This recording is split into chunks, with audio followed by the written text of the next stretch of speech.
तर याच कर्जत जामखेड या मतदारसंघामध्ये निकालाच्या नंतर पराभूत झालेले भाजपचे नेते राम शिंदे यांनी अजित पवार यांच्यावरती काही गंभीर असे आरोप केले आहेत। रोहित पवारांच्या विरोधात पराभव जिव्हारी लागलेल्या राम शिंदेंनी मी कौटुंबिक कलहामधील कटाचा बळी ठरलो असा गंभीर आरोप केलाय। प्रीती संगम इथे यशवंतराव चव्हाण यांच्या समाधीच्या स्थळी रोहित पवारांनी अजित पवार यांचे आशीर्वाद घेतले आणि हे दृश्य बघून राम शिंदेंचे डोळे पाणावले। काका पुतळ्या भेटीचा हाच धागा पकडत राम शिंदे यांनी जाणीवपूर्वक अजित पवारांनी माझ्यासाठी कर्जत जामखेडमध्ये सभा न दिल्याचा संशयही व्यक्त केलाय।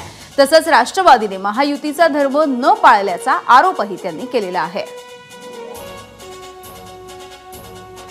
मला याची जाणीव होती की निवडणूक लागण्यापूर्वी त्यांचा कौटुंबिकी एक करार झाला निवडणुकीच्या संदर्भामध्ये आणि कर्जत जामखेडच्या संदर्भामध्ये एक कट रचला गेला आणि त्याचा मी बळी आहे।